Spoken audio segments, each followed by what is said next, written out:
Bienvenido a todos los hermanos que nos miran por el Facebook, por YouTube, y gracias por estar acá con nosotros. Bendito sea el Eterno. Les damos la bienvenida. Yo soy el pastor Gabriel Galán de Raíces de la Fe y les decimos a todos Shabbat Shalom. Shabbat Shalom a todos los presentes, a nuestra comunidad presencial, y gracias por estar acá. Es un regocijo para nosotros y un gran privilegio que nos permitan llegar a ustedes y estudiar todos juntos. ¿Cuántos dicen amén? Amén. Aleluya. Bueno, hoy tenemos una enseñanza, creo que va a ser de gran bendición. ¿Okay? Siento de que la dinámica de esta enseñanza va a dejar algo bien hermoso en nuestro entendimiento, y vamos a empezar a ver la historia de Joseph de una manera diferente. Creo que eso es lo que tenemos preparado, lo que el Eterno nos ha puesto en el corazón, y esperamos que a través de los recursos que nos permiten alcanzar cierto entendimiento, pues, o un mejor entendimiento, podamos llegar o llenar esa expectativa de que crezcamos todos juntos, ¿verdad?, con este nuevo entendimiento. Hoy estamos estudiando, digan conmigo, Vayeshev. O Vayeshev. Algunos dicen Vayeshev, otros dicen Vayeshev. Y esto significa, y él vivió, él residió, o él siguió viviendo, dice, como dice la traducción que vamos a ver hoy. Otros dicen se estableció. O sea, tiene muchas maneras de decirlo, pero en esencia es lo mismo. Y es el inicio de la cuenta de la historia de las generaciones de Jacob. Y es bien interesante, porque para comenzar, y no me quiero adelantar mucho, para comenzar, ¿quién era Joseph? ¿Era el primer hijo? ¿O era el hijo del centro? ¿O era el hijo último? ¿O quién era Joseph? Estoy haciendo la pregunta a la congregación presente. Era el penúltimo, ¿verdad? Entonces, es interesante que la cuenta de la generación de Jacob no empieza con Rubén, que es su primer hijo, ni tampoco empieza con Yehuda, aunque Yehuda está incluido. Y se hace un espacio especial en medio de esta porción para él. ¿Ok? ¿Qué es lo que nos quiere decir? De que a veces cuando nuestra percepción acerca que si representamos prioridad para Dios, si Dios nos mira con prioridad, y a veces nos sentimos como relegados, rebasados, saltados, ¿verdad?, por personas alrededor de nosotros, por nuestros familiares, por hermanos en nuestra capacidad como servidores en el lugar de adoración o la quejilá donde servimos, etc. Pensamos que Dios no está al tanto de lo que nosotros estamos haciendo, ¿no? Y de repente nos abre un paréntesis y nos introduce y nos deja saber que Él está mucho más al tanto de nuestra situación y de nuestros altos y bajos niveles de emoción, ¿ok? Y que está más interesado que nuestro corazón se mantenga guardado en completa paz. Porque como dice la Escritura, hermano, como dice también el corito que cantábamos hace muchísimos años, ¿verdad?, de que Él guardará en completa paz aquel cuyo pensamiento en ti persevera. Y muchas personas malentienden esa escritura. Lo que te está diciendo es que Dios piensa en ti. En esencia, Dios piensa en tu persona. Dios, hermano, está pensando en vos, en usted. Está pensando en ti en todo momento. Por eso es Dios. Él tiene la capacidad, ¿verdad?, individual, sistemática e individual de estar pendiente y al tanto de cada uno de sus hijos. Amén. Hijas e hijos de sus, como dicen en inglés, of his children, de todos sus hijos. Amén. Entonces, Vayeshev, él vivió. De la Torah estaremos leyendo en Génesis 37, 1 al 40, 23. No vamos a cubrir todos los capítulos, pero en esencia vamos a tomar, creo que del 37 y del 38. Profetas, Amós, del 2:6 al 3:8, del pacto renovado, miraremos Mateo, se puede estudiar del 1.1 al 6 y también del 1.16 al 25, que es donde creo vamos a hacer el énfasis, y luego Juan 10, 22, 30 para hacer una conexión breve. Ya esto lo hemos visto y estamos en plena actividad de la observancia hacia lo que es la celebración, ¿verdad?, del festival de Hanukkah o fiesta de Hanukkah, y entonces simplemente conectar esta porción porque siempre cae en vísperas o cercana o en el mismo tiempo, el mismo día de la celebración de Hanukkah. Es decir, Vayeshev cae dentro de ese perímetro. Y eso es bien interesantísimo porque tiene que ver con la luz. Y Joseph fue un hijo de Dios que a pesar de todos los pesares que él recibió, de todas las pruebas, mantuvo la luz encendida, no importa en qué tipo de oscuridad fue metido, fuese en la cisterna, fuese en el escrutinio y maltrato de sus hermanos, fuese en la cárcel, fuese en el nivel de ser tratado como un esclavo, en todo mantuvo la luz encendida. Y cuando subió a la escalera del éxito, por decirlo de esa manera, tampoco le bajó la intensidad, sino que la aumentó. Y esto es bien interesante. Pues nosotros somos, hermanos, una congregación netamente mesiánica y nos adoramos al Mesías, nuestro Salvador Jesucristo Yeshua, HaMashiach, y también nos regocijamos en el estudio de la Torah. Y por eso los invitamos a que vengan y se congreguen con nosotros todos los sábados de 11 y media nos empezamos a ensamblar, ya 12 en adelante empezamos el servicio y aquí estamos guardando el Shabbat. Los invitamos al 1000 norte de la Beltline Road aquí en Irving, Texas. Están bienvenidos todos. Algunos de los recursos consultados para la preparación de este mensaje los tiene reflejado acá en el marco que está en amarillo. Y estamos del comentario bíblico sobre los comentaristas bíblicos y está también el pacto y conversación del rabino Jonathan Sacks. También tenemos el Atlas e Historias de la Biblia por F. Bruce. Tenemos Luces de la Torá. Y esto tiene una variedad de diferentes contribuyentes, diferentes líderes y rabinos alrededor del mundo. También tenemos el comentario de la Torá del hombre moderno y del Midrash, dice, y del Humash, algunas cositas que se extrajeron. Nos permite el Eterno poderlas terminar de compartir todas con ustedes porque creo que esto es interesantísimo. Lo hemos venido enseñando. Bueno, en este caso, esta es la novena parashá del libro de Génesis, Vayeshev. Él vivió, ahí se me olvidó corregir el número 8, a veces me pasa eso, no sé por qué, pero corrijo, digo, esta es la novena porción en el ciclo anual y en esta porción no hay ningún mandamiento. ¿Okay? Ahí tienen el total de todos los mandamientos, cuántos son performativos y cuántos son prohibitivos y continuamos hacia adelante. Vamos a hacer la oración, hermanos. Aleluya, si nos dan atención, todos juntos. Nos ponemos de pie, yo me excuso, me quedo sentado para que puedan leerlo de la pantalla. Berechu et Adonai HaMevorah. Baruch ata Adonai Eloheinu melech haolam asher baharbanu mikol ha'amim ve'anata lanu et torato. Bendecimos a Adonai y bendito es Él. Bendito eres, Adonai, nuestro Elohim, Rey del universo, quien nos escogió entre las naciones y nos instruyó con su Torah. Amén.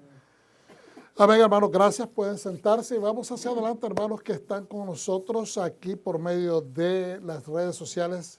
Nuevamente agradecidos y vamos hacia adelante. Génesis, que es Bereshit, del 37:1 en adelante. Esta es de acuerdo a la versión Biblia judía completa y esta es la porción número 9. Vayeshev, él continuó viviendo.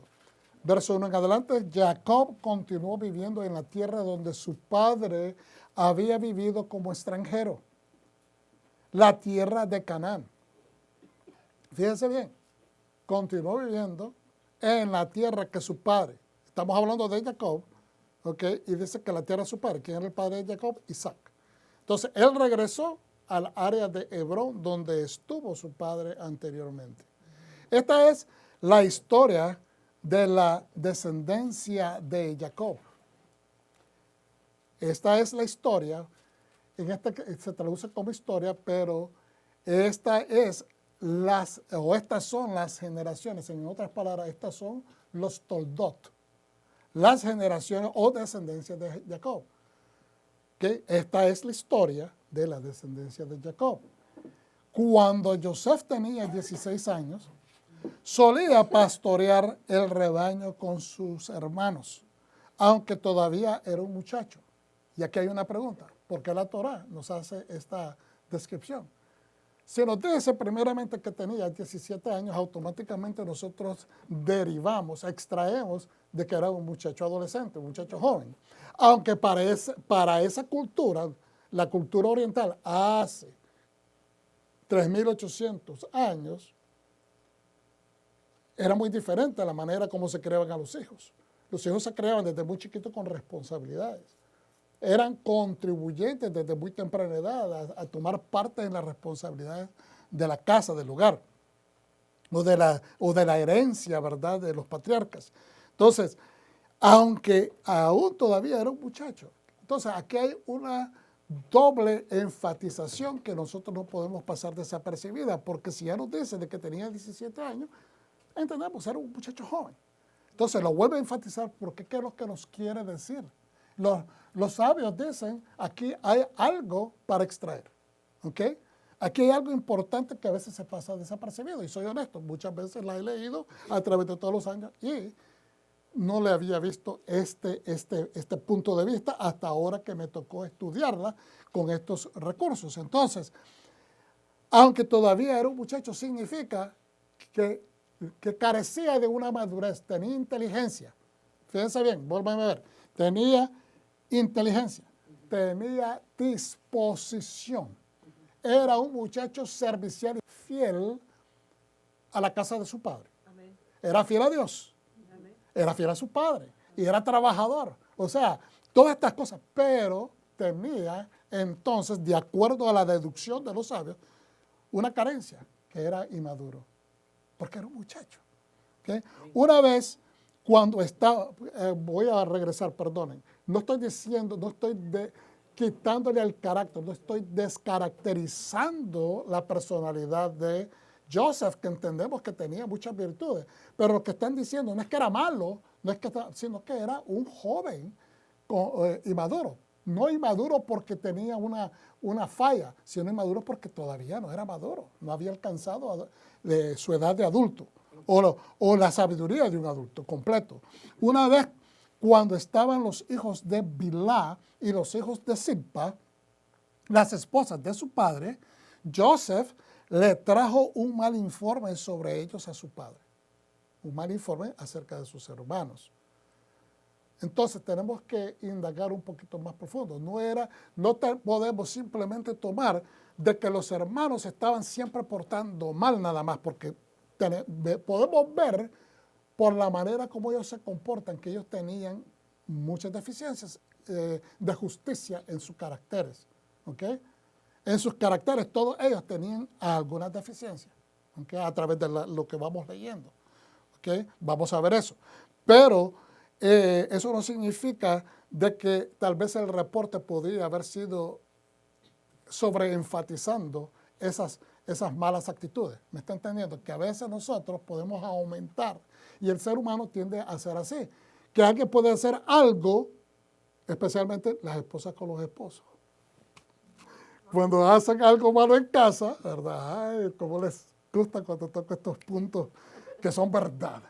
¿Okay? ¿Verdad? Y son las primeras que le dicen al esposo, lo hiciste mal, y esto, y le reclaman, en vez de ver, tal vez la actitud, no estoy criticando a nadie, pero a veces, en vez de ver, pues trato de cocinar, Pero aquí se te quemó esto, te quedó muy salado, no le echaste suficiente agua, te quedó muy duro el arroz, te quedó demasiado amogollado, como dicen en Puerto Rico, te quedó demasiado empelotado el arroz. Entonces, en vez de tomar una actitud más positiva, se enfocan en lo negativo y reenfatizan, porque ya la persona sabe cómo le quedó. De aseguro que la persona que lo hizo y lo hizo mal ya sabe que le quedó mal.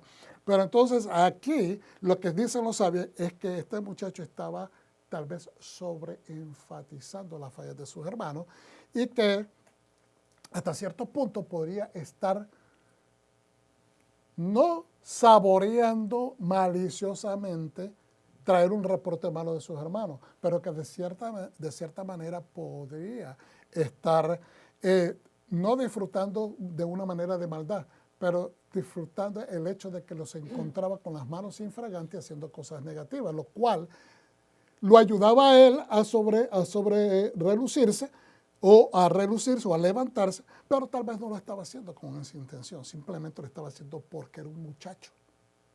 ¿Estamos entendiendo? Y cuando uno está joven quiere que su identidad sea la que sea levantada, no la competencia.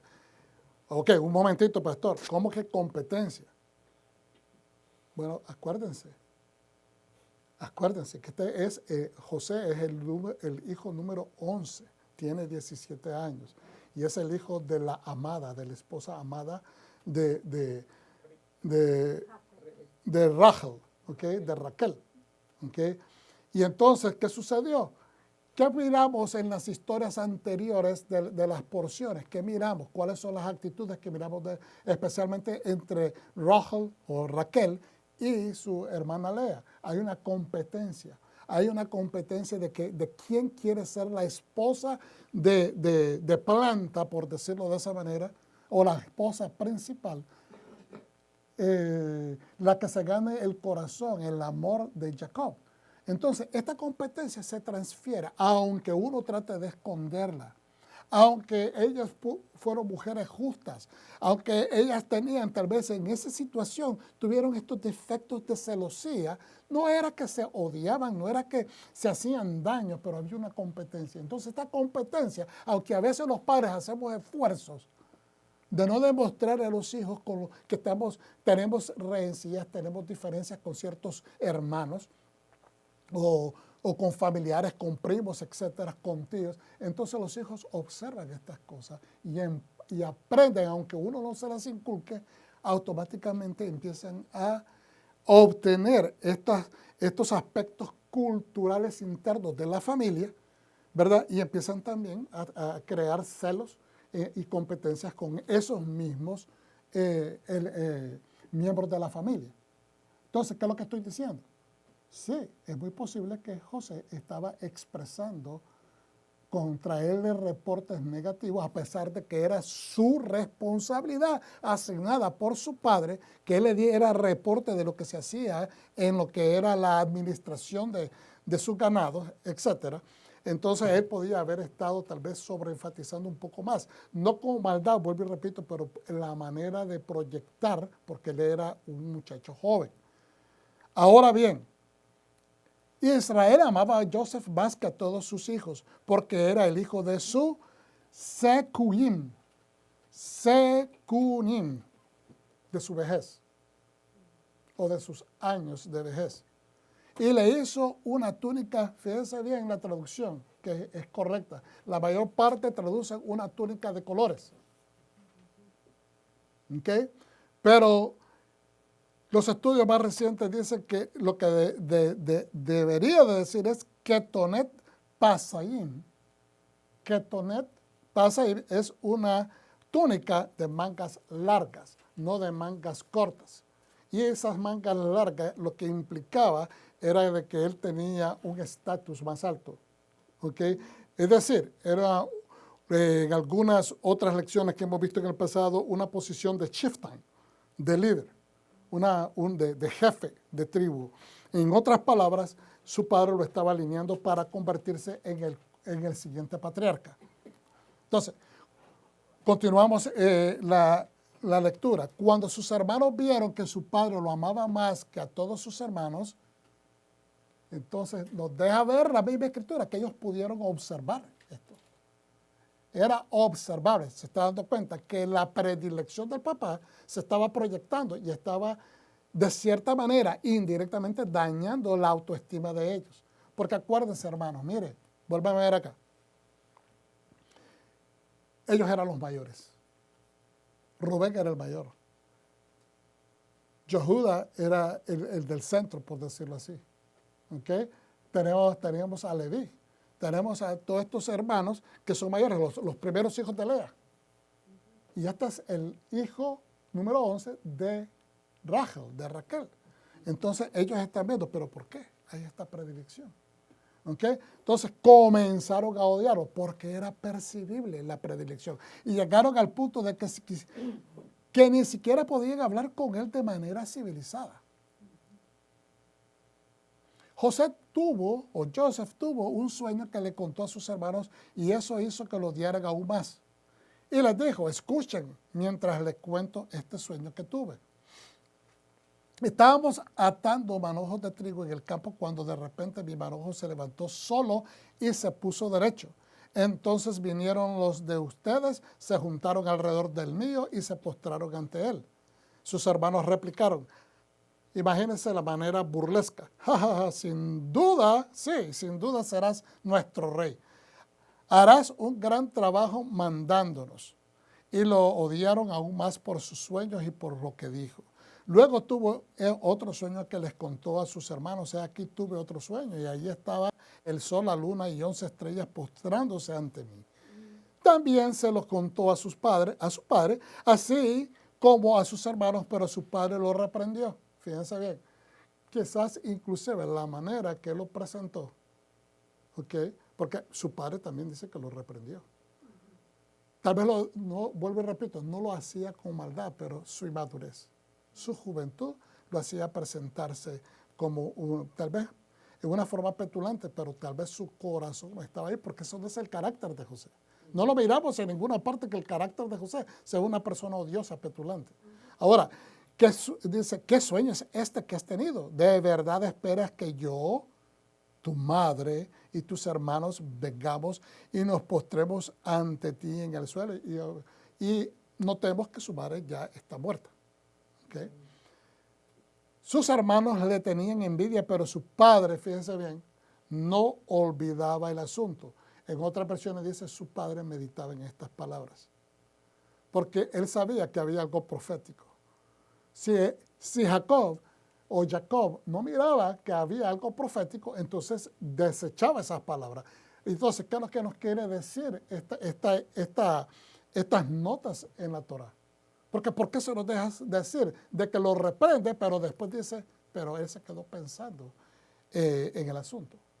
Porque obviamente había un mensaje profético y él estaba tratando de descifrar cuál iba a ser el propósito o el destino profético de su hijo. ¿Qué es lo que Dios estaba enseñando? Pero aún más así, se está confirmando de que lo que él estaba pretendiendo, lo que él estaba tratando de esculpir en el carácter de su hijo, estaba bien encaminado.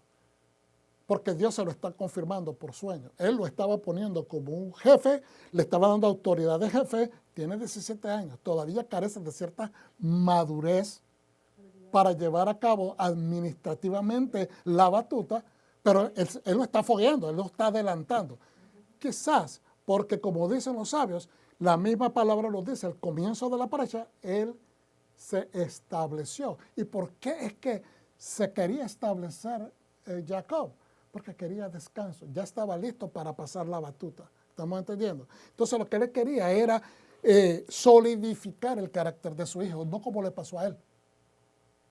Que no se le dio estatus. No sé si están viendo en la comparación. A mí me crearon que yo no tenía una posición activa en los negocios de papá. Pero yo quiero a mi hijo, ya que tiene aptitudes, ya que tiene responsabilidad, ya que tiene carácter de servicio, yo quiero que él se foguee haciendo lo de administración para que él sea un líder verdadero y no tenga que estar a la merced de los hermanos, no tenga que depender de aquellos y que no tenga que empezar a huir porque lo están persiguiendo, aunque ya la persecución estaba. ¿Estamos entendiendo? Entonces, él está tratando de enmendar lo que le pasó. Y así sucede, hermano. Estas son cosas de la vida. A veces nos pasa que cuando no tuvimos los regalitos de nuestros padres porque había necesidades económicas, cuando crecimos, muchachos, entonces ahora que estamos un poco mejor y hay una abundancia, por decirlo, de mejores trabajos, mejores condiciones, entonces los padres se viven dándoles todo a los hijos sin tener expectativas, sin establecer responsabilidades, y lo que terminan es desvirtuando el carácter de los muchachos. No sucede en 100% del tiempo, pero sí sucede en un gran porcentaje. Diría yo, de un 85% a 90% sucede. Ahora, fíjense bien. Entonces Jacob lo envió a Joseph. Entonces Jacob, está en paréntesis porque eso no aparece, aclarando, para que miremos la conexión. Entonces Jacob, el padre, envió a Joseph lejos. Tiene 17 años.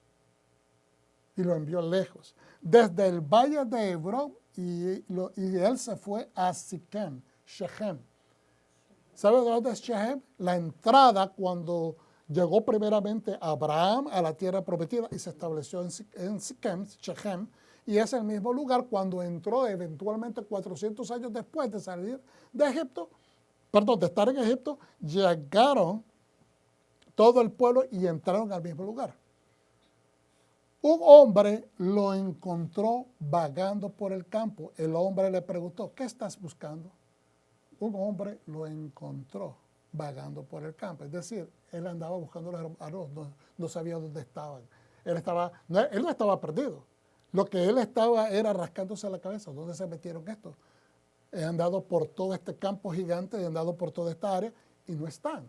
Estaban en Siquem. ¿Para dónde cogieron? Él se está rascando la cabeza y no encuentra a sus hermanos.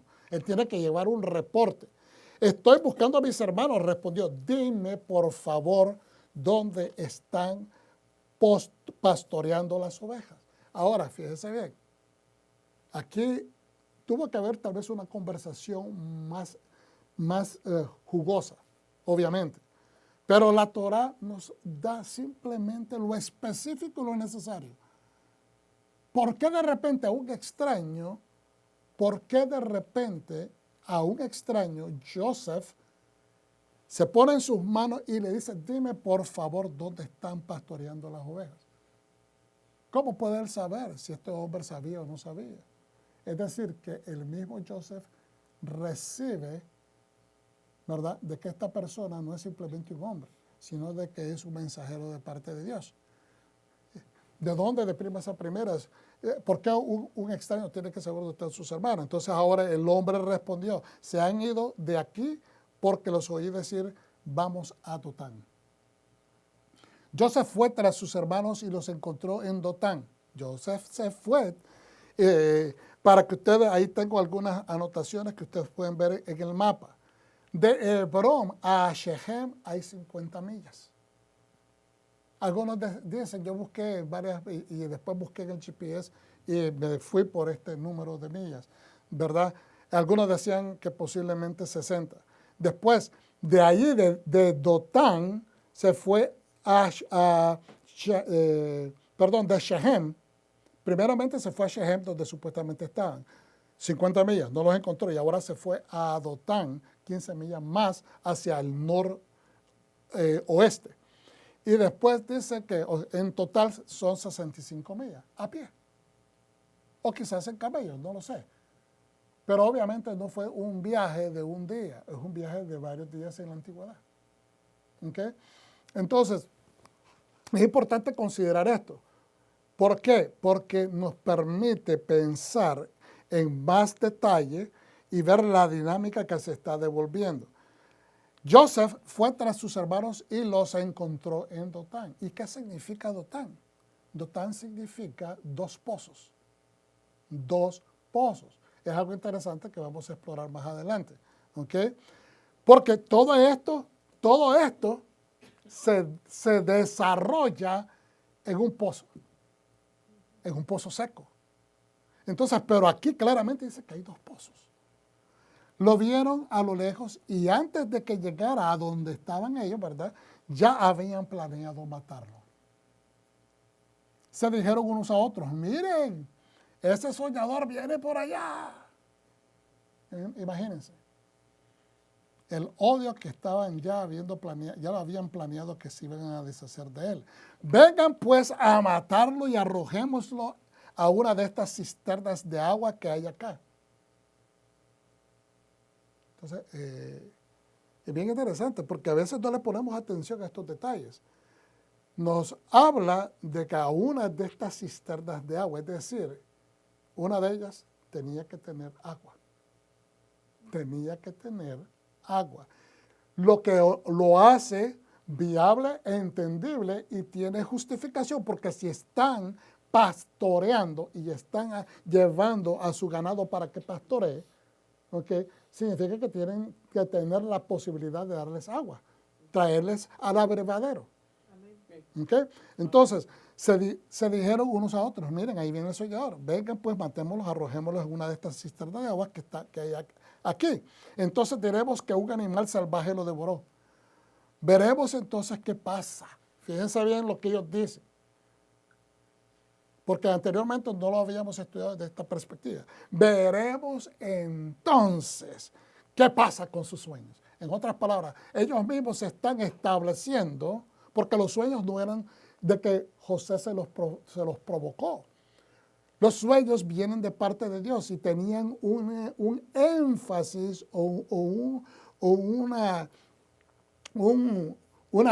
punta de flecha profética. Ambos sueños que él tuvo llevaban a la misma cosa. Por eso es que su padre está pensativo y sabe, él está tratando de rescatar. Pero eso no para al padre, porque ahora que hay confirmación que Dios está en el asunto, entonces él quiere y lo manda solo. Él no llevaba asistentes. Es decir, que Joseph era un muchacho capaz, dispuesto no solamente al servicio, pero dispuesto, valiente.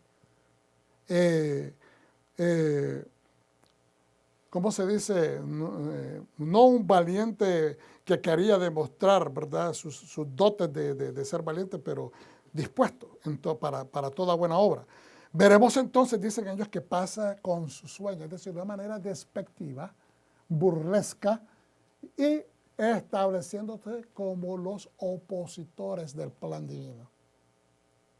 Hay gente, hermanos, que están en el pacto, que sirven al Eterno, pero a veces, porque piensan que tienen al Eterno convencido, se dan a la tarea de hacer cosas en contra de otros hermanos, a criticar a otros hermanos, a avasallar verbalmente a los otros hermanos que tal vez no participan de las mismas costumbres, de las mismas actividades, y se están convirtiendo, aunque ellos no lo crean, aunque ellos no lo están percibiendo, en opositores de la voluntad de Dios en cada una de nuestras vidas. Porque tenemos que tener cuidado. La lección de hoy tiene que ver con cuidar cómo estamos hablando, cómo estamos avergonzando a las personas que están en medio de nosotros, cómo las estamos haciendo sentir, porque no debemos de tratar de hacer eso. Amén. Ya hemos aprendido en muchas ocasiones que difamar a una persona, avergonzar a una persona en frente de la comunidad, ¿okay?, es como asesinarlo. Es como, desprestigiar a alguien, es como cometer un asesinato emocional y de credibilidad hacia esa persona. Esa persona puede quedarse con ese peso de vergüenza por mucho tiempo y puede afectar el curso de su vida, puede afectar la manera como percibe inclusive su propia relación con Dios. Por eso aquí tenemos que ver que los hermanos, por esa competencia que a veces se sale de los carriles de lo que es aceptable, esto empezó a tomar ya un rumbo criminal, porque estaban pensando en asesinar. Y ellos tenían el entendimiento que ellos no podían matar. Ellos conocían la historia de Adán y Eva, ellos conocían la historia de Caín y Abel, ellos conocían todo lo que anteriormente se había enseñado. Es decir, las 7 leyes noajidas las conocían.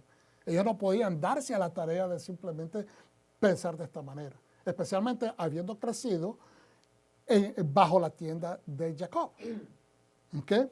Entonces, veremos entonces qué pasa con sus sueños. A ver, ¿verdad? Si esto se va a cumplir. En otras palabras, vamos a pararle los sueños a este varón. Entonces, Dotán era una ciudad en el centro de Israel, aproximadamente a 12 millas del norte de Samaria, en las colinas de Gilboa. Ustedes pueden ver Gilead, ¿verdad? Está a la derecha, Gilead, y está hacia el este. ¿Okay? Eso es importante verlo, vamos a ver otro mapa más adelante. Hoy se le conoce como Tel Dotán, ubicada en la llanura del sur de Jezreel, del valle de Jezreel. La palabra Dotán significa dos pozos y ambos pozos todavía existen. Ahora, ¿por qué es importante que les hago notar de que la entrada de Gilead, que está al otro lado del Jordán, usted puede ver el río Jordán subiendo del Mar Muerto hacia el norte a conectarse con el mar de Galilea? Pero Gilead, porque por ahí fue donde entraron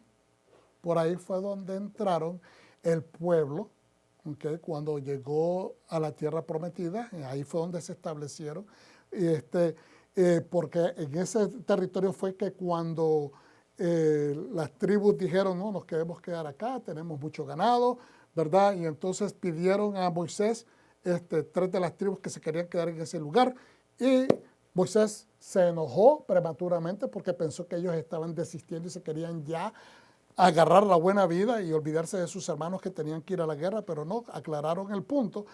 Pero también por ese lado entraron los madianitas o los ismaelitas que venían en una caravana y llegaron a Dotán.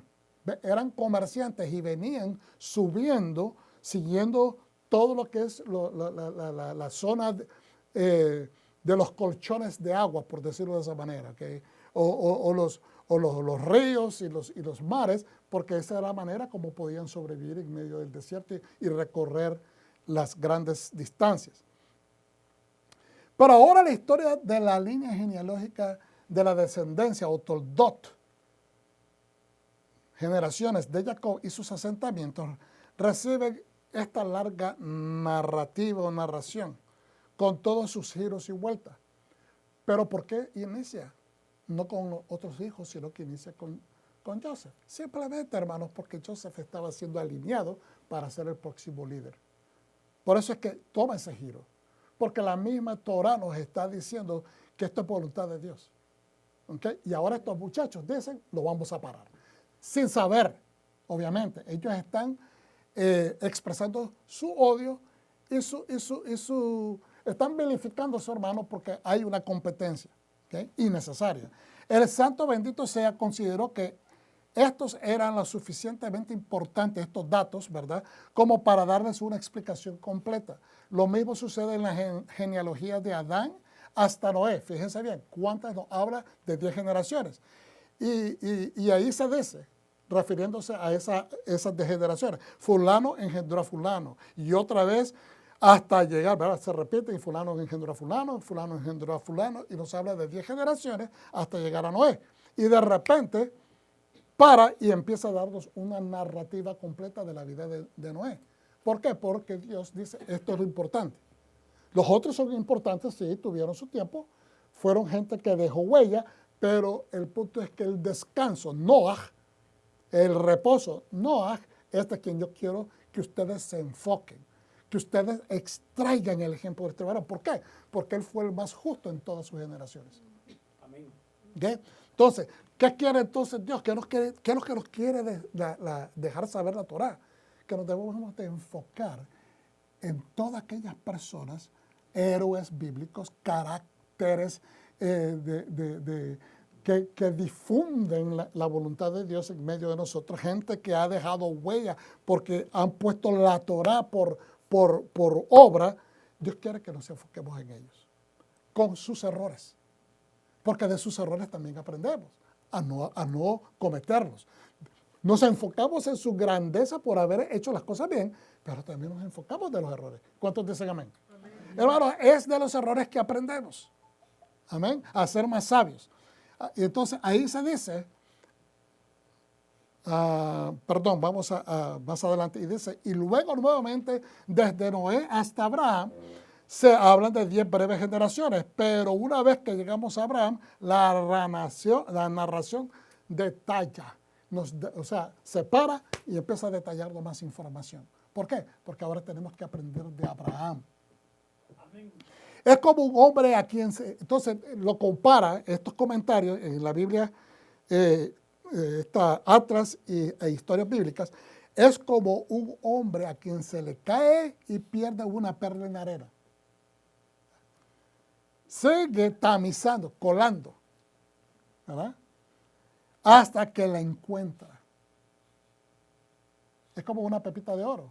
¿Cómo se buscan las pepitas de oro? Cuando hay tierra, se mete la tierra en el sedazo, ¿verdad? En el tamizador, el colador, y se empieza a mover y empieza a salir el polvo hasta que quedan las piedras. Y de las piedras, las que no sirven, se saca y nada más se extrae las piedras porque lo deja ver a uno perfectamente dónde está el oro. Entonces, sigue tamizando, colando hasta que la encuentra. Una vez que la encuentra, tira las piedritas que ha acumulado en el colador y se queda con la perla.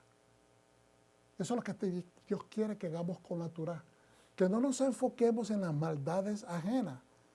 Porque ellos van a recibir la retribución de lo que han sembrado. Pero quiere que nos enfoquemos en la gente que ha hecho la voluntad de Dios. Amén. Y que escojamos lo mejor de ellos, pero al mismo tiempo que no desechemos sus errores. Amén. Vamos a ver si me entienden. Lo que hace el malvado es maldad, es injusticia, es abominación a Dios. Pero los errores que cometen los justos son errores. Y esos pecados que cometen tienen redención cuando hay arrepentimiento. El que es malvado en corazón puede decirlo de la boca, pero si su corazón no se pone en el lugar adecuado, entonces no va a recibir el perdón. Por eso es que Dios dice, busquen esas perlas en medio de ese arenal, porque las van a encontrar. Escójanlas y extráiganlas. ¿Okay? Aunque haya vileza, extráiganla. Extraigan de esa vileza lo mejor, lo que hizo Joseph. Buscó y encontró el tesoro, se deshizo de lo innecesario y se quedó con lo valioso.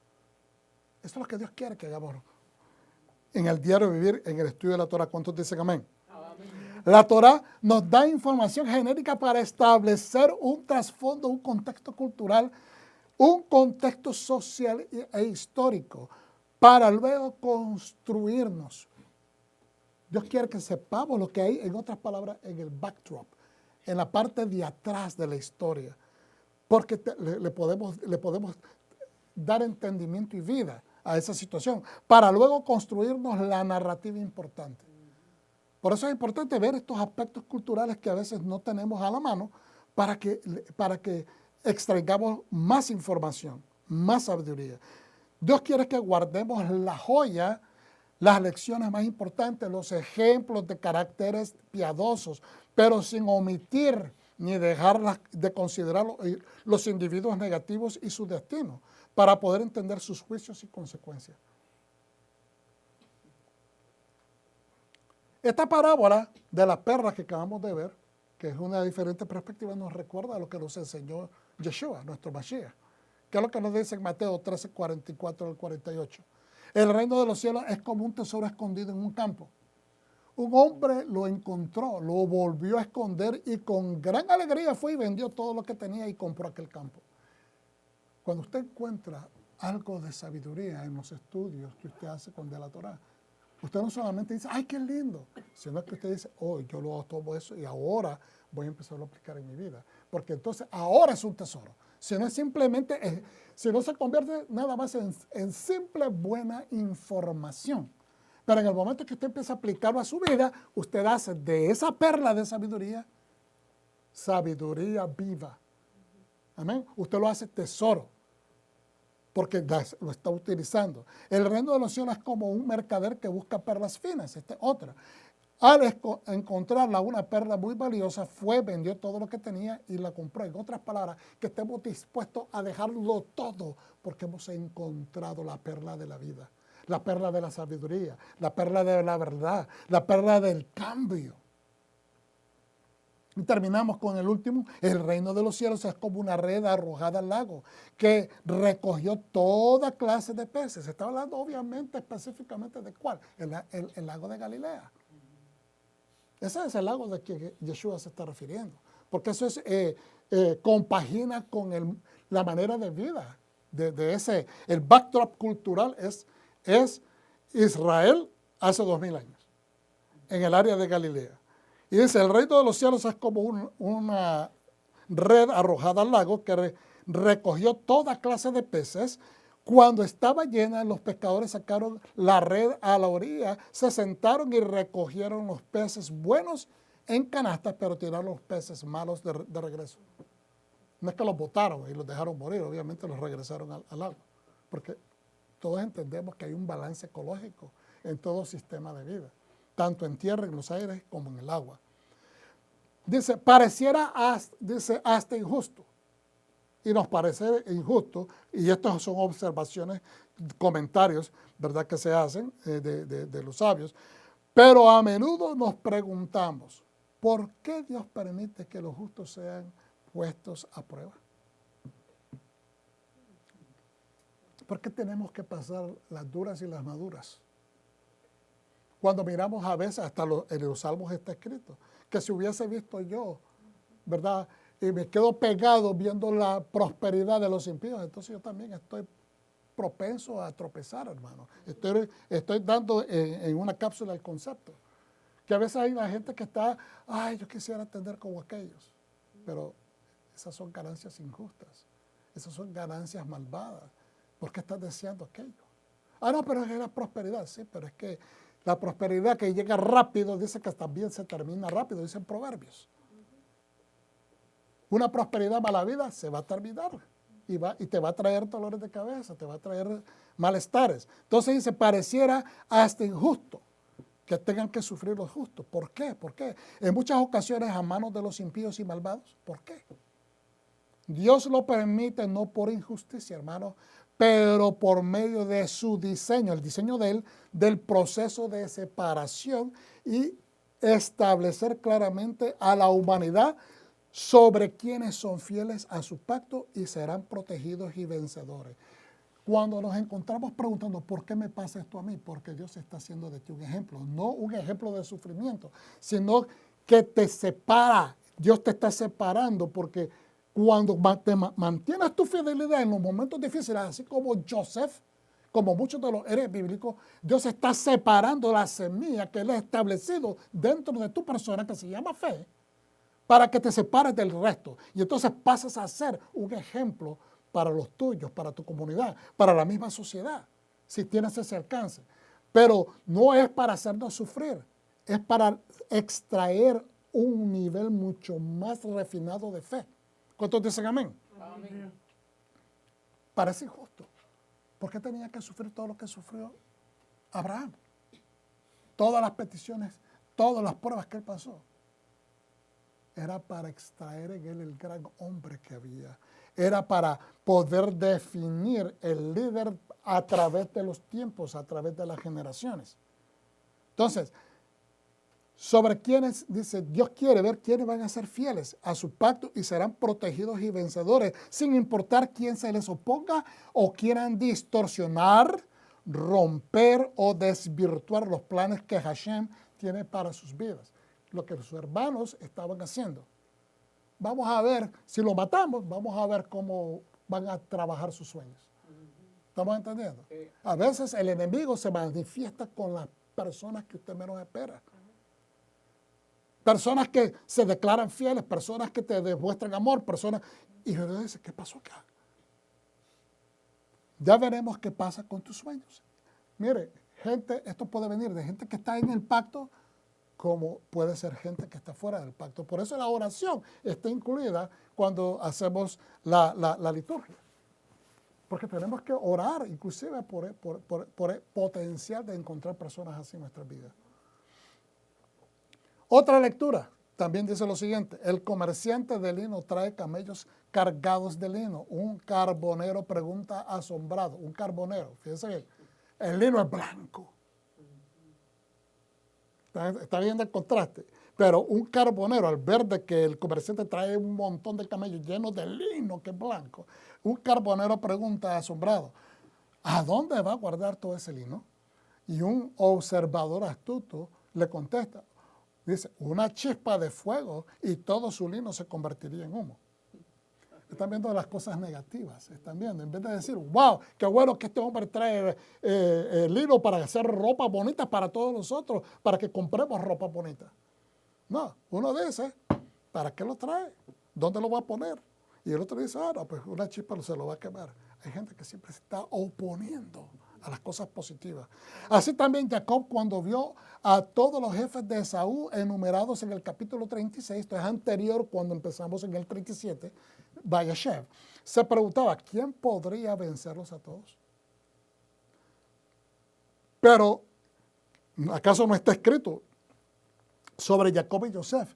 Dice en verdad este comentario de los sabios, porque la casa de Jacob será fuego, fuego encendido, fuego de fe, fuego partícipe de la voluntad de Dios. Y la casa de Joseph, llama encendida también. Por eso es que esto se conecta con el tiempo de Hanukkah, porque estamos hablando de fuego y de llama. Estos muchachos querían avergonzar a su hermano. Querían destruir no su egocentrismo, pero querían destruir su identidad, la identidad del muchacho servicial, el muchacho que sí estaba joven, que estaba, ¿verdad?, cometiendo errores en la manera como él se proyectaba. Pero a veces los más adultos, en vez de pensar como adultos, se rebajaban al nivel del muchacho y empezaban a bromearse entre ellos mismos. Entonces, Joseph no estaba excepto de cometer ese mismo tipo de broma. Estaban en un juego. Estaban, ¿cómo se dice?, minimizándose, porque llega un momento en que se empiezan a pelear y empiezan a decirse en una familia. ¿Ok?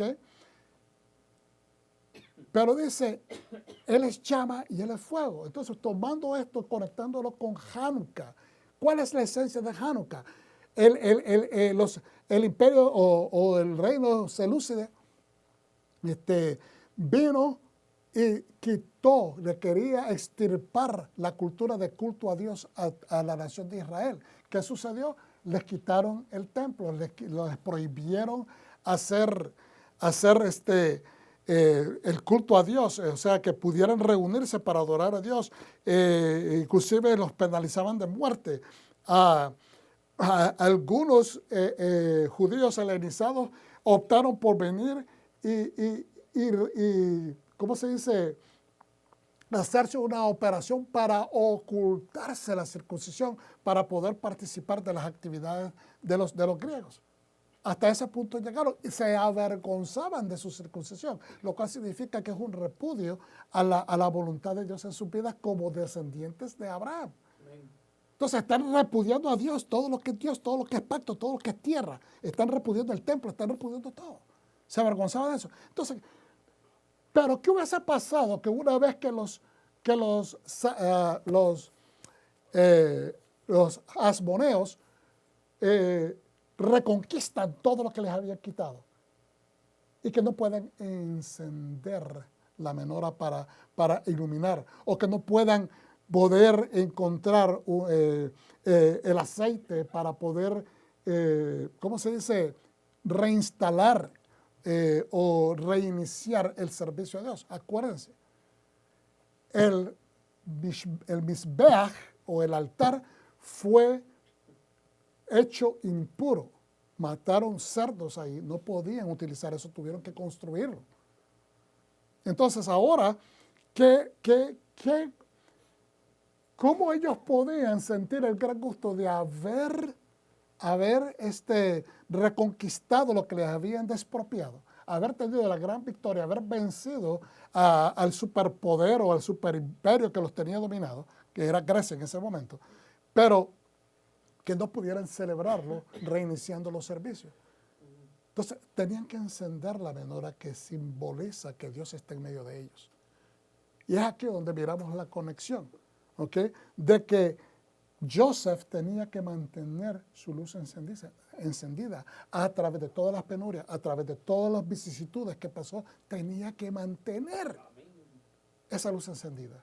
Por eso es que Dios lo establece como una especie de Shemesh, como el líder en medio de sus hermanos, porque él es el único que tiene la mecha encendida sobre él. Todos los demás están faltando de una manera con odio. Él lo está haciendo inocentemente como un muchacho maduro, pero aquellos ya tienen madurez. ¿Okay? Entonces ahora, los hermanos de Joseph por celos y envidias decidieron odiarlo y hasta matarlo. La intervención de Rubén los detuvo, pero dice, ante la insistencia del Simnat Hinan, odio sin causa, o el Anaat de Barim. ¿Qué significa Anaat de Barim? El abuso opresivo verbal. Hay mucho de eso en muchas familias. Hay mucho de eso, inclusive en familias creyentes.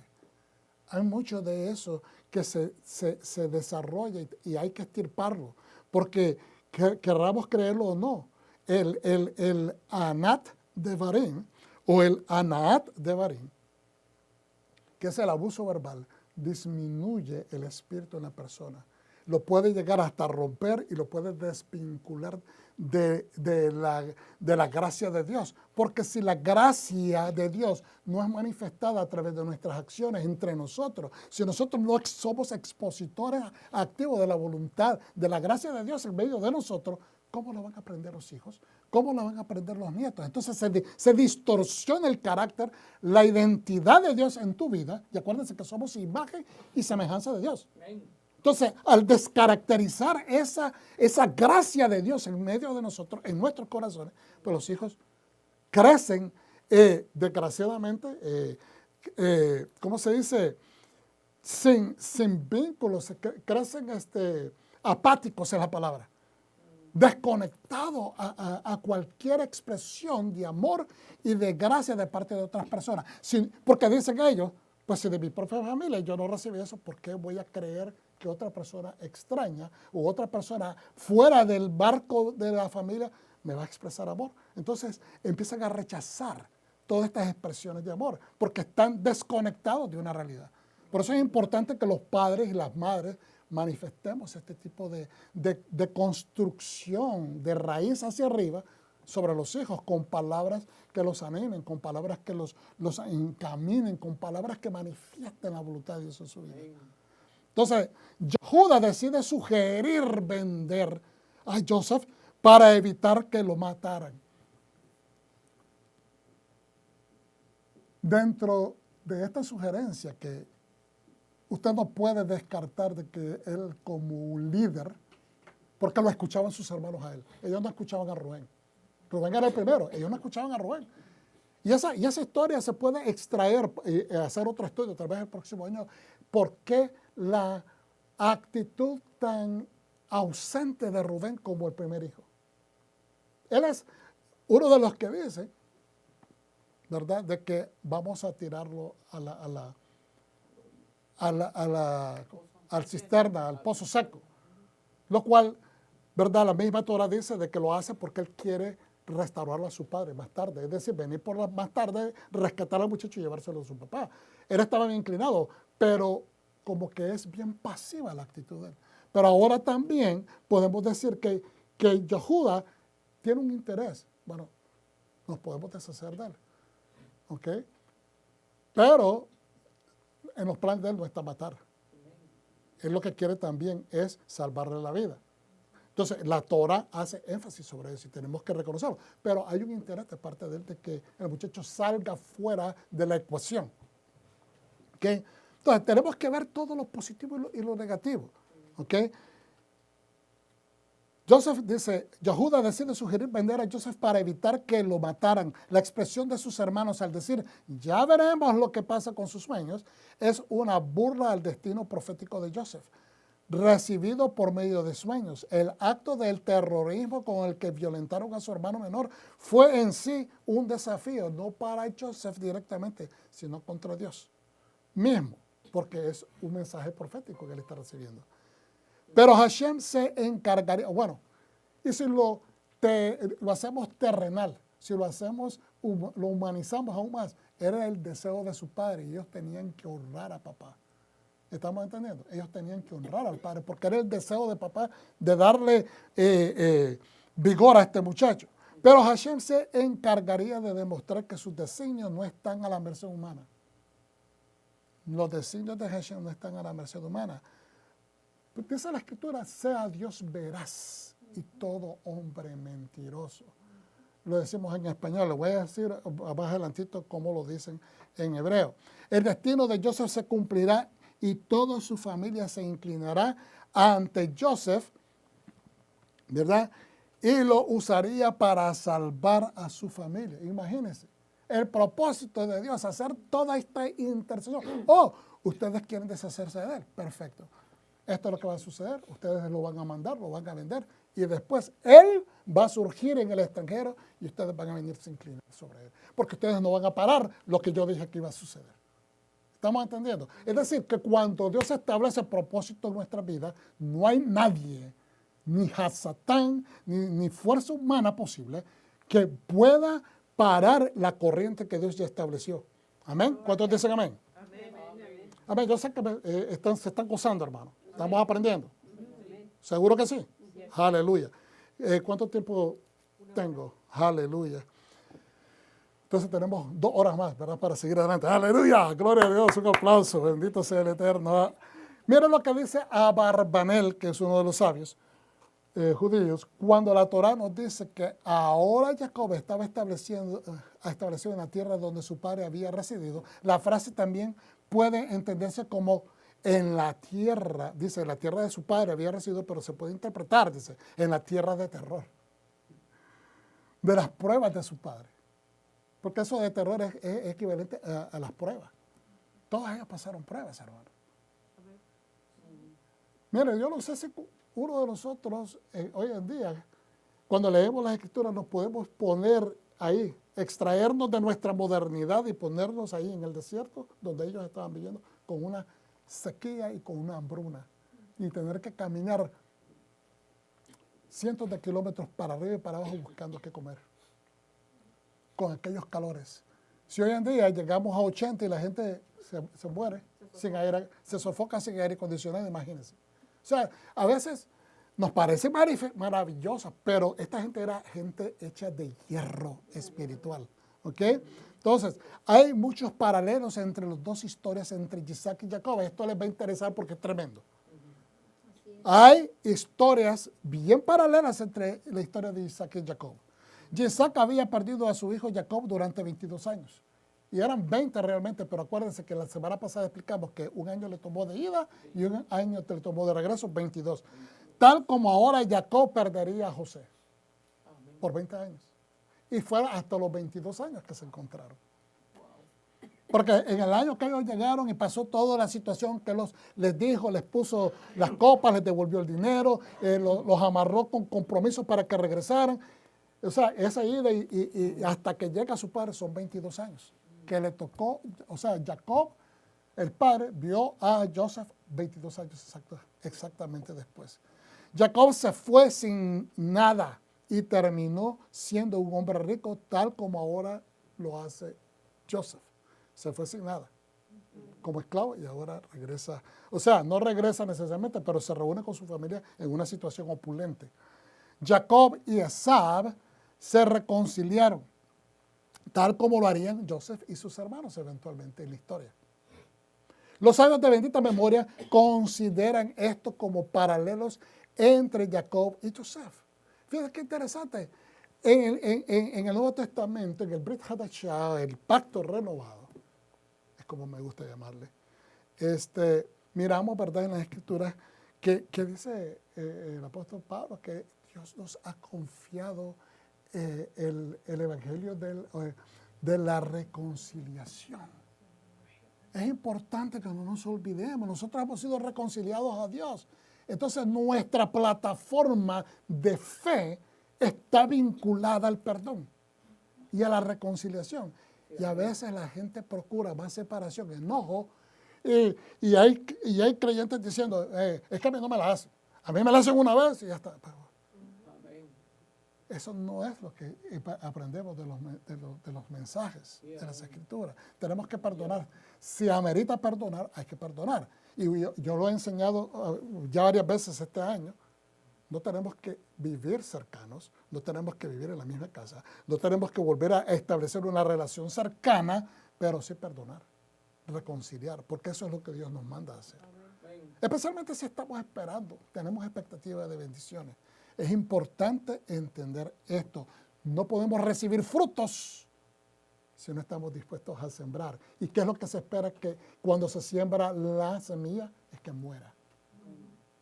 Porque si no muere la semilla, no mueres a tu egocentrismo, a tu egoísmo, a tu acciones internas de odio o que estás todavía amargado a la raíz de amargura. Entonces, si no muere esa semilla, no va a dar fruto. Entonces, sin embargo, hay un segundo. Voy para atrás. Más el punto es que el versículo también nos cuenta el paralelo de Isaac y Jacob. Ese es el punto. Sin embargo, hay un segundo aspecto de este versículo. Mientras estuvo en el exilio, Jacob hizo lo mejor que pudo para alcanzar la riqueza y las cosas buenas de la vida. Pero una vez que regresó a la Tierra Santa, dejó eso en las manos de sus hijos y se dedicó a la meditación y a la sabiduría. Es lo que estaba pasando. Por eso es que dice que él se estableció. En otras palabras, hace años dije, quería colgar los guantes, pero hay una frase en las Escrituras que ahorita no me acuerdo, pero me recuerdo que dice, de que Dios dice, los justos quieren prácticamente descanso. Quieren descanso ahora, pero también lo quieren, ¿me entiendes? Quieren el reposo en la vida eterna. Entonces, no, en otras palabras, la enseñanza detrás de eso es que tenemos que trabajar por las metas que tenemos hoy y esperar el descanso completo en la vida eterna. Entonces dice, los justos piden esto. ¿Acaso quieren descanso aquí? ¿Quieren descanso allá? No. Hay que pelear, a veces espiritualmente, a veces físicamente por las cosas. Amén. Amén. Cuesta. Aleluya. Pero una vez que regresó a la tierra, Jacob dejó esto en las manos de sus hijos. Entonces, la tierra de Hebrón era apta para eso, para meditar, para buscar la presencia de Dios, pero podemos notar en la narrativa que no era buena para alimentar ganado. Por eso es que ellos tenían que salir a diferentes lugares. Entonces, lo que Dios nos quiere, lo que podemos extraer de eso, hermanos, que en nuestros momentos afables de descanso, en nuestros momentos de pasividad, de que no hay problemas en la vida, podemos estar en meditación con Dios y podemos esperar que Dios nos bendiga, podemos orar, podemos meditar en las cosas del Eterno, pero para poder adquirir que nos supla el Señor, nos tenemos que mover, porque donde estamos nada más pasivos, no hay producción. Entonces, lo que nos quieren dejar saber los sabios es que esa tierra, en ese momento, esa situación donde te encuentras puede ser buena para meditar y crecer espiritualmente. Pero para alcanzar los beneficios y las bendiciones de la vida, tienes que expandirte a otros territorios. Amén. Rashi comenta, otro sabio, esta es entonces la línea de Toldot, la línea de la descendencia de Jacob. Aquí están sus asentamientos, sus giros y sus vueltas. Y él dice, ¿por qué nos especifica que a los 17 años de edad Joseph cuidaba los rebaños y era un pastor? Este fue el comienzo de cómo terminaron rodando hacia Egipto. De eso se trata el texto cuando entendemos cómo encajan todas las partes. Hermano, entonces tenemos que entender, cada vez que nos encontremos diciendo, pobrecito Joseph, que le hicieron esto no fue porque pobrecito o qué tan malos eran los hermanos, se volvió en plan de Dios cuando ellos se establecieron como contrincantes voluntarios en contra de la voluntad de Dios en Joseph. ¿Okay? Entonces, ellos provocaron de que la mano de Dios, ¿verdad?, trabajara de todas maneras en favor de él. Entonces, el Midrash explica. ¿Okay? Y también lo que tenemos que entender es que de ahí, de ese maltrato y de esa cisterna seca, es que empieza a desenvolverse todo. desde ese momento es es el punto de inicio del plan de Dios. El Midrash explica, el texto comienza la línea de Jacob con Joseph por varias razones. Uno, todo el trabajo de Jacob para Labán no tenía otro propósito que conseguir a Raquel para sí mismo. Si usted lo analiza, desde un principio él quería casarse con Raquel. El hombre le hizo la trampa y él, los otros 7 años, trabajó por Raquel. Y ahora, los últimos 6 años que él tiene que trabajar para enriquecerse, es por su casa, por la mujer que la ama. No estamos diciendo que no quiso a Lea o que Lea tiene un papel sin importar, pero la misma escritura, dicen los profetas, de que la mujer desamada es la que vino a tener multitud de hijos. La abandonada, la que no fue querida. Entonces, ahora, de ella salieron Rubén, aunque verá Rubén no mantuvo la primogenitura, Leví y Judá. 2 personajes importantísimos en el desarrollo histórico de Israel. Amén. Todo el trabajo de Jacob fue para conseguir a Raquel.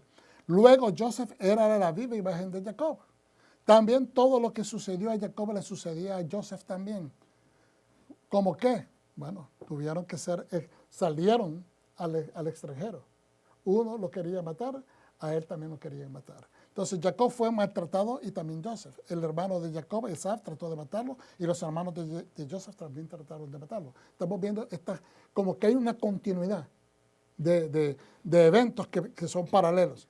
Génesis Rabá dice, da más ejemplos. Podemos agregar, justo cuando Jacob deseaba establecerse en paz y tranquilidad, este problema de Joseph surge. Cuando la persona pierde el interés por la vida, perdónenme, no quiero sonar drástico, pero es que personas, vamos a vivir ya tranquilos, ya me retiré. Fíjense que hay polarizaciones, porque hay gente que quiere retirarse ya, porque piensan de que van a vivir una vida de tranquilidad. Al contrario, cuando tú dejas que tus habilidades caigan en desuso, cuando tú no te fogueas con los ritmos de la vida normalmente, entonces la persona empieza a tener miedo de todo lo que se le sobreviene. Se empieza a amedrentar, ¿me entiendes? Y entonces dejas que la vejez te empiece a entrar. Y que la vejez sea lo que monitoree el ritmo de tu vida. Pero cuando la persona se mantiene trabajando, pues voy a retirar, pero voy a continuar haciendo otras cosas. La persona se mantiene con una actitud de guerra y no permite que sus habilidades decaigan. Entonces, cuando la persona dice, en el momento que le surgió este problema, él no supo cómo trabajarlo. Él no se movió ni siquiera del lugar. No, yo quiero ir a ver donde mi hijo murió. ¿Me está entendiendo? No se portó agresivo, no dijo, no, yo no acepto eso. Yo voy a ir a buscar voy a ir a ver dónde, quién lo mató. Y al animal, esa actitud normal que surge, sino de que él ya no quería hacer nada. Cualquier persona puede decir, estaba viejo. No. La Torá nos está, y los sabios dicen que era la actitud que él había tomado. ¿Okay? Los justos desean vivir vidas tranquilas, dice el santo bendito es Él. La tranquilidad del mundo venidero no es suficiente para ellos. Quieren tener tranquilidad también acá, es lo que mencioné hace un momento.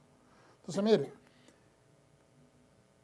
ponemos punto en esto y vamos a saltar después rapidito antes que nos llegue los próximos 10 minutos.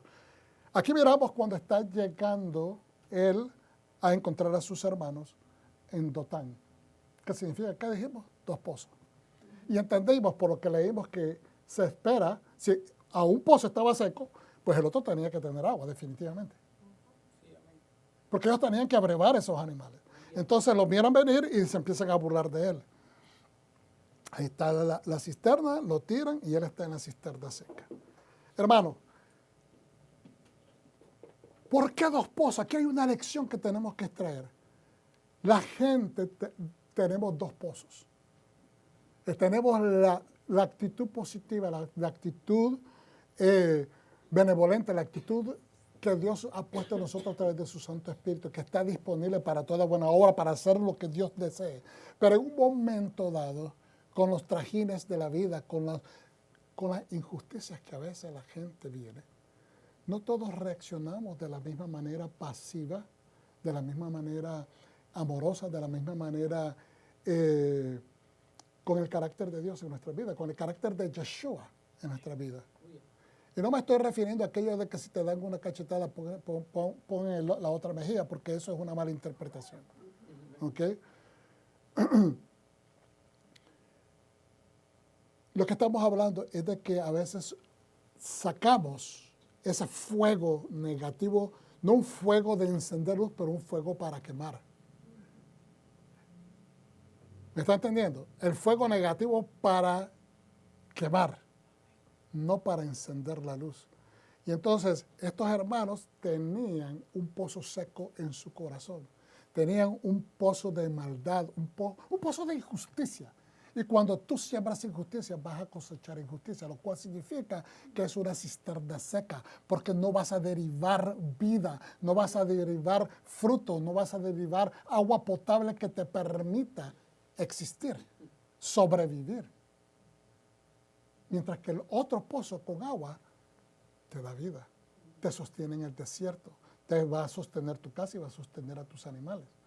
¿Ves? Entonces, ellos todos estaban con esta actitud, dicen en inglés bickering, hablando mal uno de los otros, se crea esta competencia que se torna en algo negativo, en algo destructivo. Es una misma familia y llegó al colmo de que ahora están pensando matar, asesinar, destruir, sacarlo de en medio. Se ha convertido en pozos secos. Aunque estaban ahí para hacer crecer el ganado, fíjense bien, pongan atención, estaban ahí para hacer crecer el ganado, que es la herencia de todos ellos de parte de Jacob. Lo que quieren hacer ahora es extirpar al líder que ha sido dirigido por Dios y por el Padre, que ha sido asignado para que sea el líder entre ellos. Entonces lo que están haciendo es cavando un pozo seco, de donde ellos no van a poder obtener agua de vida de ninguna manera. Y eso es lo que se convierte. ¿Qué sucede tan pronto? Ellos venden, eventualmente, no inmediatamente, pero ellos venden a este muchacho a los israelitas y ellos lo llegan a vender a Egipto como esclavo. Años después, ¿qué sucede? ¿Les sobreviene qué? Una sequía. Ellos crearon un pozo seco porque extrajeron el agua en el carácter de Joseph, fuera de la tierra, fuera de la familia, fuera de la santa tierra, y lo mandaron a un lugar pagano. Sí, amén. ¿Ok? Entonces crearon un vacío. Amén. Un pozo seco es algo que carece del agua para lo que fue construido. Sí, amén. ¿Ok? Entonces ellos mismos cavaron el hueco. Ellos mismos provocaron de ahora tener que ir a buscar agua, buscar alimentos, no buscar agua, pero buscar alimentos en otras tierras, a la misma tierra donde su hermano terminó yendo. Entonces miramos cómo Dios utiliza, en otras palabras, tú diste el chocolate, le diste una cucharada gigante a tu hermano, pero ahora Dios te va a dar de tu propio chocolate muchas, hasta que no quieras más. ¿Estamos entendiendo? Por eso es que tenemos que tener cuidado. Ellos abusaron, no solamente verbalmente de su hermano, se burlaron, lo minimizaron y minimizaron el propósito de Dios en su vida. Miren lo que dicen algunos sabios que Joseph hacía, porque como decía anteriormente, expliqué que él actuaba como niño, que era muy dispuesto. Dicen, José traía malos informes de ellos a sus padres, informes, pero estos eran malos informes. Todo lo malo que se les ocurría decir sobre los hijos de Lea, lo diría. Le diría a sus padres cada falta que encontraba en ellos. Por ejemplo, que comían la carne de animales vivos, es decir, se las comían semicruda, que eso era prohibido. Estaban faltando a las leyes noajidas. Entonces, esto está en los Midrashim, que denigraban a los hijos de Bilha y Silpa llamándolos esclavos. Él los llamaba esclavos. Por eso ahora Dios le permite a él caer en esclavitud. Porque le está dando una lección al mismo Joseph. Y que eran sospechosos de mala conducta sexual. ¿Y qué termina pasándole a Joseph? Que la mujer de Potifar lo acusa de que él es un abusador, que la quiere abusar sexualmente. Entonces, todo esto dicen las enseñanzas, los midrashim, nos quieren dar un ejemplo. No es que 100% tenga que suceder así, pero nos dan una enseñanza que lo que sembramos cosechamos. Y que la actitud de él, que la Torah enfatiza, de que su inmadurez lo puso en esa situación de estarse diciendo cosas entre ellos, que no era simplemente de un lado. Ok. Aquí está un poquito más información. Dotan dos pozos. Del pozo del agua se saca agua para la existencia y de la cisterna o pozo seco, que es la escasez, se extrae sabiduría. ¿Y cómo que se extrae sabiduría? Porque cuando nosotros caemos en escasez, cuando caemos en problemas porque no hemos hecho la voluntad de Dios, es cuando empezamos a meditar qué pasos negativos hemos cometido, qué errores hemos cometido y ahora vamos a evitarlos, hacerlos otra vez, por lo tanto se convierte en sabiduría. A veces duele. Mira, esto nada más para información general, hermanos. Mire, la línea roja en el mapa grande, ¿okay? Estamos viendo desde Midian salieron la caravana que va hacia arriba, mire, colindando las aguas, ¿verdad? Para evitar el desierto, y van subiendo hacia el lado de los montes, de los montes que dividen Jordán de Israel, y después siguen hacia arriba y llegan hasta el término de Gilead, ¿verdad? Gilead, y cruzan el Jordán para entrar a la área de Shechem. Ahí luego van hacia el Dotán, y ahí es donde se encuentran la caravana de los ismaelitas que vienen desde Midian, y ahí lo compran y ahora se lo llevan colindando el mar grande o el mar Mediterráneo hasta llegar al delta, a la parte oriental del delta del río Nilo, que esa parte en forma de triángulo invertido, donde está todo eso verdoso, que es la capital Avaris, que era la capital del reino de esa área en Egipto. Es decir, están dos reinos, el reino de arriba, que viene siendo el que está al sur, y el reino bajo, que está en el norte. Y la gente a veces pregunta, ¿por qué? Porque el reino bajo es cuando desciende el río. Este río corre de sur hacia el norte, lo cual es bien raro, ¿okay? Porque va en declive hacia el mar Mediterráneo. Entonces, pero es bien interesante, de Dotán en Canaán hasta Avaris, Egipto, hay aproximadamente unos 350 millas. En algunos lugares me encontré 500 hasta 550. Pero lo que pasa es que la gente hoy modernamente se mete en la computadora y saca las conclusiones del millaje, pero son basadas en caminos. Usted sabe que hoy en día, si usted sigue ese camino, tendría que pasar por Gaza. No se puede pasar por Gaza. ¿Me entiende? Entonces, la gente ahora tiene que... Aquí está el camino en el mapa del otro lado, ¿verdad? Ese es del GPS en internet.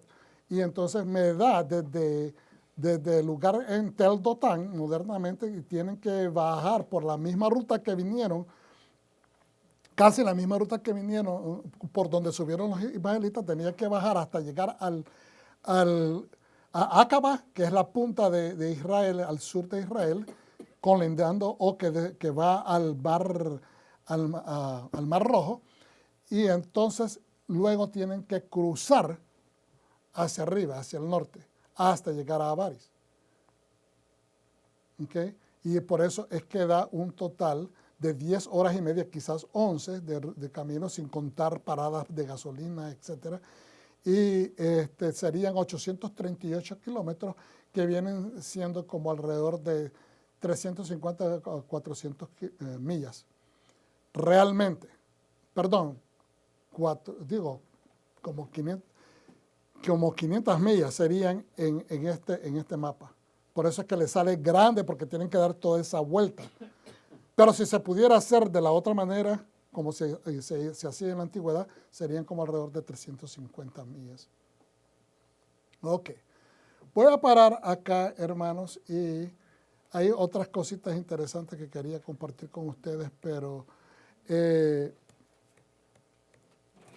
hay una historia interesante de dos mujeres que podemos vincular a la lección, porque la porción de hoy hace una parada en la historia de Jehuda. ¿Ok? ¿Por qué? Porque ahora Jehuda se convierte en el líder cuando se ausenta Joseph. Entonces Jehuda es el que viene a tomar la batuta de hacer representación de liderazgo en la tierra de Canaán, representando a la familia de Jacob. Y no voy a entrar en muchos detalles porque tengo que simplificar, pero estas dos mujeres que resultan levantadas, exaltadas, es Tamar. Y a través de Tamar, por su justicia, porque ella evita avergonzar a su suegro, porque su suegro le hace una promesa y no se la cumple, ahora ella tiene que recurrir, ustedes saben, a disfrazarse, esconderse y tener relaciones con su suegro porque él no le quiere dar al tercer hijo como esposo en un matrimonio levirato, de acuerdo a la costumbre. Pero ahora la culpa, cuando se dan cuenta que ella está embarazada, y ya se nota, la culpa de que es una mujer, ¿verdad?, que ha caído en vergüenza y que ha traído desprestigio a la familia, y ella le presenta los objetos que ella le pidió en prueba antes de que se dejaran de ver, y él concluye de que él es una persona injusta y que ella es más justa, que él es injusto porque no le ha cumplido, que él no ha cumplido con la parte de que él le dijo que iba a cumplir. Obviamente, Tamar fue puesta en una manera extrema porque ella no quería, primero, desvirtuar su limpieza como una mujer, una buena esposa, pero tampoco quería quedarse como una mujer, ¿cómo se dice?, viuda y sin ninguna defensa en el futuro. Ella quería honrar a su marido primero, porque la ley era que si un pariente cercano, un hermano siguiente, habiéndose muerto su esposo, se podía casar con ella para darle descendencia a su primer esposo. Pero esto no sucedió. Pero ahora él, al reconocer, dicen los sabios, de que él había sido injusto y no escatimar su vergüenza y abrirlo abiertamente y discutirlo ante la gente de su tiempo, él se postula como un hombre justo y por lo tanto le cae sobre los hombros el liderazgo y lo hace pues directo beneficiario de poder ahora ser el ancestro del rey David, el ancestro de Salomón obviamente y del Mashiach, ¿okay? Porque tendrían que salir de la casa ancestral de Jehuda. Ahora se compara a Tamar con Ruth y hacen pues prácticamente hacen algunas comparaciones que quisiera simplemente que ustedes las vieran rápidamente. Aleluya. Déjenme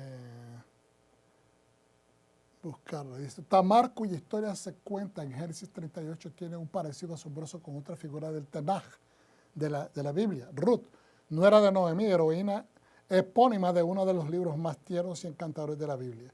Ambas historias en el centro comienzan con un descenso literario o metafórico, un viaje desde un entorno judío a un entorno gentil. En Génesis 38, Judá bajó de entre sus hermanos, se separó, ya no lo vemos que está trabajando juntos, sino que él empieza a trabajar por sí solo, para vivir entre los cananeos. En el libro de Ruth, Elimelech también vemos, lleva a su esposa e hijos a vivir a Moab. Es decir, están saliendo del entorno judío para entrar al entorno, digamos, de naciones gentiles. En ambos casos hay un matrimonio externo. Judá se casa con una mujer cananea, lo dice la Escritura. Los hijos de Elimelech se casan con mujeres moabitas. Entonces son las comparaciones. En ambas historias mueren dos hijos. el mayor de Judá, y Onán, mueren. ¿Por qué? Porque eran injustos. ¿Verdad? Y los hijos de Elimelech, Mahlón y Gilón, también mueren en Moab. En ambas historias, las figuras centrales son Tamar y Ruth. Quedan viudas y sin hijos. Quedan viudas y sin hijos. ¿Okay? La conexión se hace explícitamente en el Zohar, en el libro de la Iluminación, que dice este comentario. Esto simplemente lo estoy utilizando para realzar, ¿verdad?, lo que se dice sobre estas dos mujeres. Habían dos mujeres, Tamar y Ruth, de las cuales se construyó el linaje de Judá y de las cuales surgen el rey David, Salomón y el Mesías. Estas dos mujeres eran similares. Después de que sus primeros maridos murieron, hicieron esfuerzos por conseguir a sus segundos maridos. Ellas hicieron esfuerzos. Al hacerlo, ambas actuaron correctamente en áreas de la bondad hacia los muertos, porque ellas querían dar a luz que perpetuaran la memoria de sus exmaridos. O sea, querían cumplir la ley, de acuerdo a las leyes que tenían, de acuerdo a sus costumbres. ¿Okay? Simplemente quería mencionar esto porque la cuestión era que ellas no quedaran en vergüenza. Todo el eje de esta porción, de lo que hemos estado enseñando, tiene que ver con elementos de honor y vergüenza. ¿Okay? Y que no queremos que nadie caiga en esa situación y que no debemos de utilizar, ¿verdad?, los abusos verbales o hablar mal de las personas ni asesinar la integridad de otras personas, especialmente cuando no hay suficientes elementos. Hoy en día es bien fácil hacer eso. Hoy en día todo el mundo tiene opiniones rápidas y al dedo sobre otras personas. Okay. Vamos a ver aquí rápidamente, y esto es a manera de terminar, en Amós 2:6, en adelante dice, esto dice Adonai, por 3 pecados de Israel, no 4. En otras palabras, Dios está diciendo, 3 son suficientes, no va a haber un cuarto. Hay personas que a veces juegan con la misericordia del Eterno y quieren seguir extra, quieren perdones extras, quieren seguir sobreextendiendo la misericordia. ¿Okay? Dice, no lo revocaré. Yo no voy a revocarte un cuarto pecado. Es decir, 3 oportunidades son suficientes. Y fíjense que eso culturalmente nosotros en Latinoamérica lo utilizamos muy a menudo con los hijos. A ver, te doy 3 oportunidades. ¿Y qué decimos? La tercera es la vencida. Ya después de ahí no más. O sea, que eso hasta culturalmente lo hemos integrado nosotros y no nos damos cuenta, que es bíblico. ¿Okay? Ahora, dice, porque venden a los rectos por plata y a los pobres por un par de zapatos. Sucedió a Yeshua, le sucedió a Joseph, sucedió a otras personas en la Escritura, que eran vendidos por plata, justos. Hay gente que no le importa, no tienen escrúpulos, moliendo en polvo las cabezas de los pobres, es decir, no les interesa desbaratar, ¿verdad? Moler en polvo es un hebraísmo, una frase idiomática que quiere decir, no les importa destruir vidas. Dice, empujando a los humildes fuera del camino. Cuando esta gente dice, pues si esta gente que está supuesta a ser justa, que está supuesta a ser gente religiosa, hacen estas cosas, entonces, ¿qué pueden esperar? No hay más esperanza. Entonces, los empujan fuera del camino. Padre e hijo duermen también con la misma muchacha, profanando mi santo nombre. Entonces, cualquier persona dice, ¡ajá! Ahí está. ¿Ves que Judá faltó? Pero es aquí donde los sabios hacen un gran paréntesis y explican la diferencia. Antes, en el tiempo de Judá, no existía la ley que se establece eventualmente en Deuteronomio. ¿Okay? Donde se dice de que ya no se pueden tener estas relaciones donde un padre, ¿verdad?, tenga relaciones con una esposa o ex esposa de uno de sus hijos.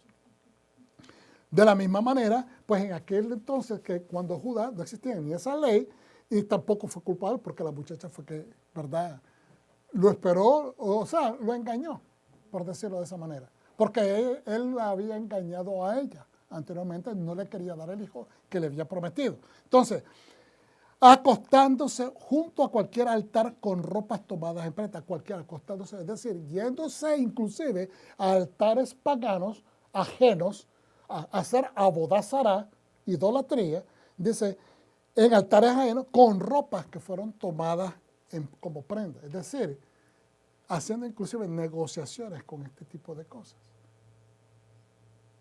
ropas tomadas en prenda, cuando la misma Torah dice, no le tomes el vestimento a tu vecino. Es decir, si te debe dinero, no le quites la máquina con la que hace dinero, porque ¿cómo te va a pagar? No le quites el animal con el que él va a trabajar al campo, porque entonces ¿cómo te va a pagar? Entonces, todas estas injusticias se estaban dando en Israel en el tiempo de Amós, y Dios trae este mensaje: no avergüences al necesitado, no tomes posesión de las cosas de que lo van a dejar a él o a ella en una situación más vulnerable.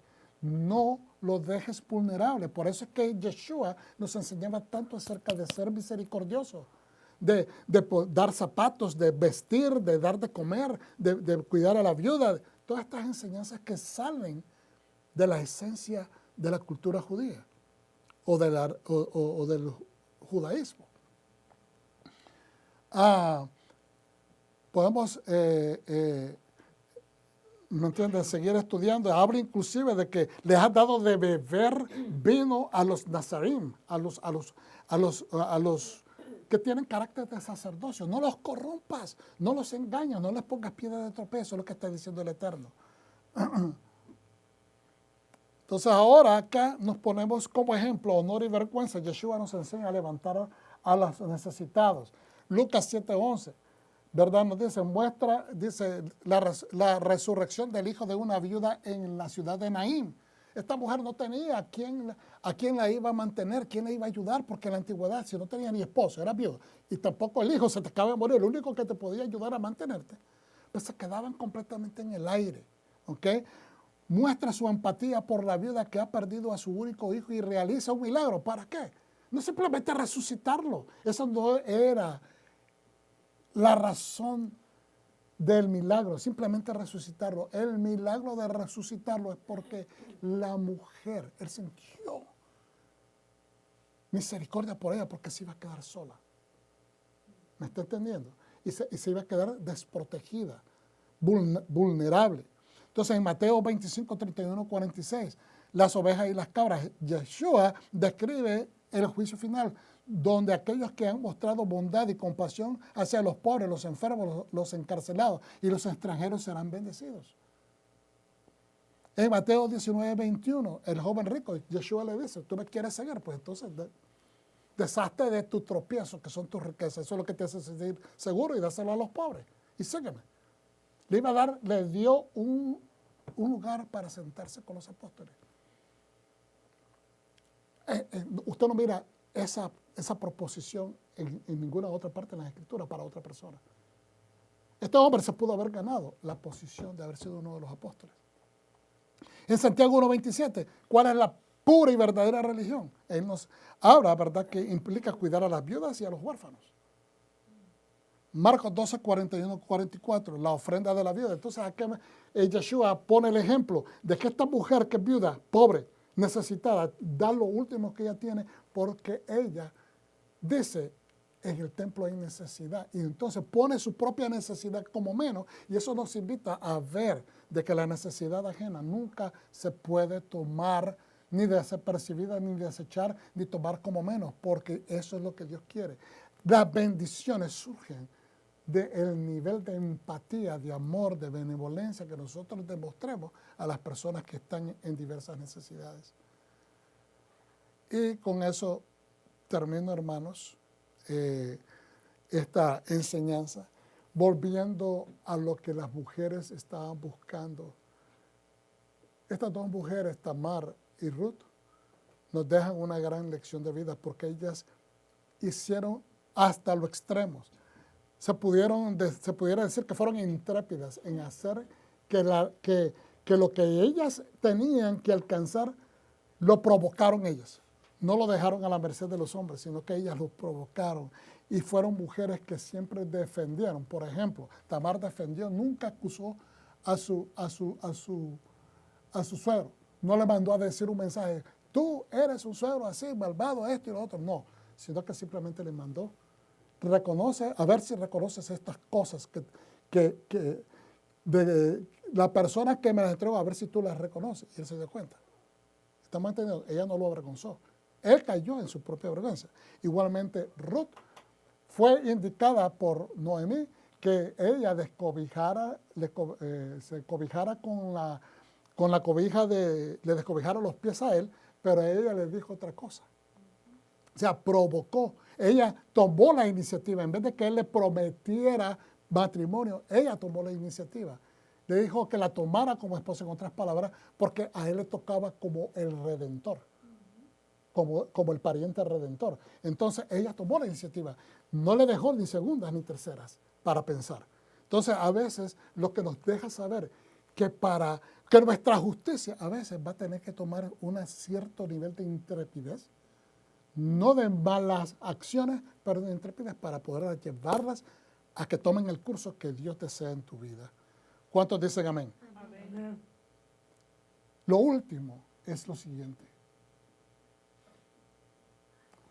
La gente no cree en sueños hoy en día. Usted puede ver a través de todas estas lecciones de la Torá que los sueños toman parte importante y direccionales en lo que Dios va a hacer en nuestra vida. Yo creo en un Dios sobrenatural, se lo decía a una persona anoche.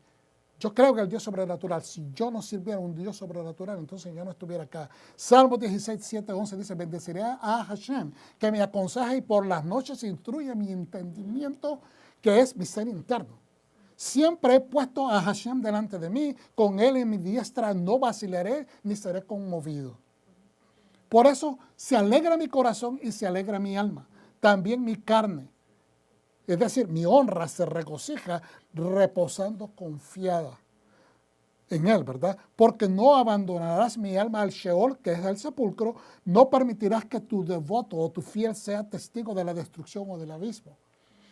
Me harás conocer la senda de la vida, plenitud de gozos hay en tu presencia y deleites hay en tu diestra por la eternidad. Si tú recibes la enseñanza hoy y pones por obra el nunca avergonzar a nadie, mucho menos avergonzar a aquellos que tienen propósito de Dios, sueños en Dios. Pues di amén. Y yo les digo entonces, shalom, que Dios los bendiga. Hasta pronto y que el Eterno los cuide, los ampare y que disfruten mucho de la fiesta que viene en Hanukkah. Shalom. Amén. Un aplauso para el Eterno.